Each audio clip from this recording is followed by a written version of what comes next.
পাঁচফোড়ন আর রসুন, রসুন দিয়ে দিলাম, কাঁচা লঙ্কা আর পেঁয়াজ,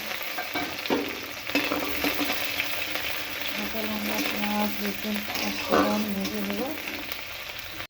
পেঁয়াজ ভাজা ভাজা হয়ে গেছে, এখন দিয়ে দিচ্ছি সরষে,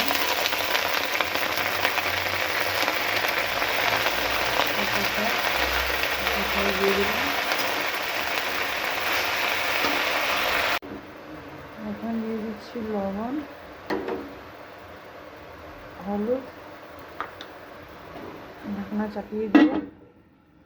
এখন ঢাকনা খুলে দেখব।